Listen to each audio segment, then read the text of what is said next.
এই রেসিপিটি না দেখলে কেউ জানতেই পারবে না যে আলু দিয়ে এমন একটি মজাদার রেসিপি তৈরি করা যায়। এই রেসিপিটি একবার বানালে আপনার বারবার বানাতে মন চাইবে। সহজ উপকরণে তেমন কোনো ঝামেলা ছাড়াই এই রেসিপিটি তৈরি করা যায়। তাহলে চলুন শুরু করা যাক আজকের রেসিপি। প্রথমে একটি ময়দার মিশ্রণ তৈরি করে নেব। তার জন্য নিয়ে নিচ্ছি একটি ডিম, হাফ টি স্পুন লাল মরিচের গুঁড়ো, 1/4 টিস্পুন লবণ, 1/4 টিস্পুন জিরার গুঁড়ো, 1/4 টিস্পুন চাট মশলা। এরপর 1 table spoon tomato ketchup, 1/3 cup ময়দা এবং 3 টেবিল স্পুন পানি দিয়ে ভালোভাবে মিশিয়ে নিচ্ছি।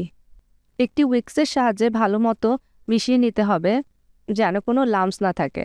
ভালোভাবে মিশিয়ে নেওয়ার পরে এই মিশ্রণটিকে একটি পাশে রেখে দিব পরবর্তীতে আলুর কোটিংয়ে ব্যবহার করার জন্য। বন্ধুরা, এই রেসিপিটি আপনারা কোন জায়গা থেকে দেখছেন কমেন্ট করে জানাতে পারেন। এরপর আমি এখানে নিয়ে নিয়েছি মিডিয়াম সাইজের 3টি আলু। আলুগুলোকে খোসা ছাড়িয়ে নিয়েছি এবং ছোট ছোট পিস করে এভাবে কেটে নিচ্ছি, যেমনটি আপনারা দেখতে পাচ্ছেন।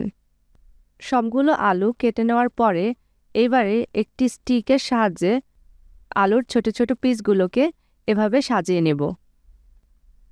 এক একটা স্টিকে 4টা কি 5টা আলুর পিস সাজিয়ে নিয়েছি। দেখুন, সবগুলো আলুর পিস এভাবে স্টিকে সাজিয়ে নেওয়া হয়ে গিয়েছে। এবারে একটি পাত্রে কিছুটা পানি গরম করে এর মধ্যে আলুর স্টিকগুলো দিয়ে দিব সিদ্ধ করার জন্য। সিদ্ধ করার সময় আমি 1/4 টিস্পুন লবণ এবং 1/4 টিস্পুন লাল মরিচের গুঁড়ো দিয়ে দিয়েছি স্বাদ বাড়ানোর জন্য। যখন আলুগুলো সিদ্ধ হয়ে আসবে তখন সবগুলো আলুর স্টিক নামিয়ে নিব এবং ঠান্ডা করে নেব।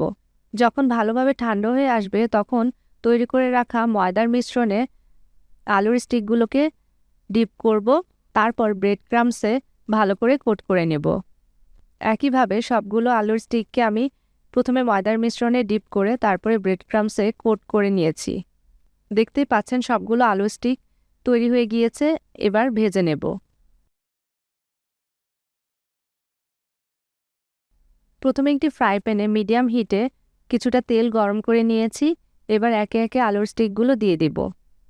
একসাথে অনেকগুলো আলুর স্টিক ভাজা যাবে না, অল্প অল্প করে আলুর স্টিকগুলো ভাজতে হবে।